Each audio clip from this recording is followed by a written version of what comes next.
La pompe à chaleur permet de réaliser au minimum 50% d'économie d'énergie.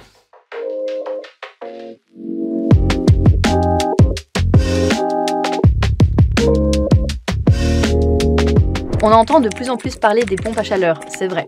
Mais comment ça marche? En fait, le principe de fonctionnement d'une pompe à chaleur est assez simple. Le but est d'utiliser une énergie gratuite qui est l'air, de la comprimer et ainsi de pouvoir créer de la chaleur qui est après diffusée dans votre chauffage. Il existe plusieurs types de pompes à chaleur. Comment savoir laquelle choisir?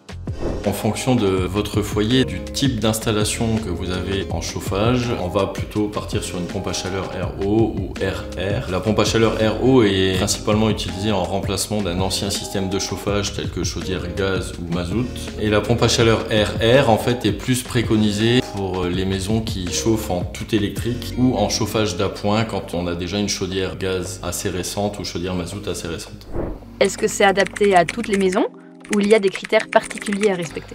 En fait, une pompe à chaleur peut être adaptée à tout type de maison. Après, il faut juste voir en fonction du type d'isolation, des déperditions, du système de chauffage actuel, laquelle est le plus préconisée en fait pour répondre aux besoins. Si j'ai une maison mal isolée, est-ce que ça vaut quand même le coup d'installer une pompe à chaleur? Ou faut-il toujours commencer par l'isolation? On parle beaucoup d'isolation extérieure actuellement. L'isolation a son importance en fait dans le calibrage de la pompe à chaleur. Maintenant, on peut quand même installer une pompe à chaleur dans une maison qui est partiellement isolée, on va dire, à condition de respecter des critères de calibrage justement et d'adapter vraiment la puissance de la machine. Est-ce que la pompe à chaleur suffit à elle seule pour chauffer la maison en hiver ou on doit toujours garder un chauffage d'appoint? Alors, il y a deux types de pompes à chaleur principalement utilisées. La pompe à chaleur RO pour subvenir aux besoins total de la maison en termes de chauffage. La pompe à chaleur RR, plus communément appelée clim réversible, en fait, est plus utilisée en chauffage d'appoint. Côté consommation d'énergie, est-ce qu'une pompe à chaleur permet vraiment de faire des économies? Alors par rapport à une ancienne chaudière fuel ou gaz, la pompe à chaleur permet de réaliser au minimum 50% d'économie d'énergie. Maintenant ça peut être plus que ça en fait suivant l'utilisation et le besoin du foyer. Et pour l'été, est-ce qu'une pompe à chaleur peut aussi faire office de climatisation? Alors une pompe à chaleur RR, oui, parce qu'en fait elle a la fonction climatisation et chauffage. Maintenant avec une pompe à chaleur RO, faire vraiment climatisation, c'est pas possible. Maintenant ce qui est possible, c'est par exemple d'avoir un plancher rafraîchissant. C'est quoi la durée de vie d'une pompe à chaleur et quand faut-il penser à la remplacer?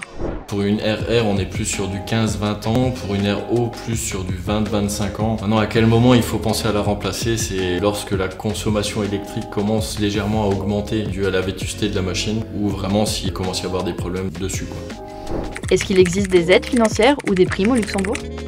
Comme pour le photovoltaïque, il existe des aides étatiques et une bonne participation de la plupart des communes sur les pompes à chaleur. Ça peut monter jusqu'à 50% d'aide par rapport au coût de l'installation.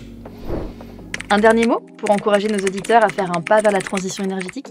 En fait, la pompe à chaleur, c'est vraiment le type de chauffage le plus économique et écologique qui existe à l'heure actuelle. Et c'est pas nouveau, ça fait déjà quelques années que ça existe. Il y a des subventions. Si vous avez une ancienne chaudière et que vous ne savez pas comment faire ou par quoi remplacer, qui croire, n'hésitez pas à vous diriger vers la pompe à chaleur.